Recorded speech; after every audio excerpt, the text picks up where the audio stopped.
అంటే స్కూలు మారడం అనేది అదేమి భవిష్యత్తు మీద ఏమీ ఎఫెక్ట్ ఏం పడదండి. ఇప్పుడు ఎగ్జిస్టింగ్ స్కూల్ ఏదైతే చదువుతారో 6th 7th what ever it is 8th కానివ్వండి ఇట్లాంటివి ఏవైతే చదువుతారో వీళ్ళు స్కూల్ అనేది వాళ్ళకి ఉన్న యాస్పిరేషన్స్కి వాళ్ళకి తగ్గట్టుగా ఒక లేదు అనుకున్నట్లయితే మారడం అనేది అంత పెద్ద ఇబ్బందికరమైన పరిస్థితి ఏం కాదు, మారచ్చు. First point. ఎందుకంటే మారడం అనేది పెద్ద అంత మేజర్గా దాన్ని మనం తప్పు కింద తీసుకోకలేదు. ఒక చోట మనకి ఇబ్బంది ఉన్నప్పుడు దాన్ని భరించడం కంటే మారడం బెటర్. ప్రాబబుల్లీ మారినప్పుడు మళ్ళీ ఎలాంటి స్కూల్కి వెళ్తున్నాడు అన్నది కూడా క్లారిటీ తెచ్చుకోవాలి. దానికి కొంచెం అవగాహన ఉండి ఇప్పుడు ఒక స్కూల్ బాగోలేదు కదా అని చెప్పేసి ఇంకొక స్కూలు వెళ్ళేటప్పుడు జాగ్రత్తగా చేసుకోవాలి. మనం ఒకసారి డైవర్స్ తీసుకున్నప్పుడు రెండో పెళ్లి చేసుకున్నప్పుడు జాగ్రత్తగా చేసుకోవాలి.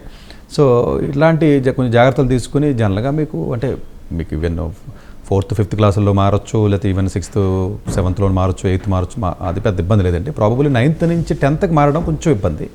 10th పబ్లిక్ ఎగ్జామ్ ఉంటుంది కాబట్టి జేఈ ఫౌండేషన్ అలాంటివి ఉన్నప్పుడు కొంచెం ఇబ్బంది ఉంటుంది. 9th అయిపోయిన తర్వాత 10thకి అయితే కొంచెం ఇబ్బంది, 11th అయిపోయిన తర్వాత 12thకి ఇబ్బంది.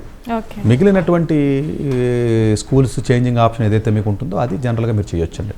ఓన్లీ 9th నుంచి 10thకి వద్దు, 11th నుంచి 12thకి వద్దు. సో ఇట్లాంటివి మార్చుకుంటే బాగానే ఉంటుందండి.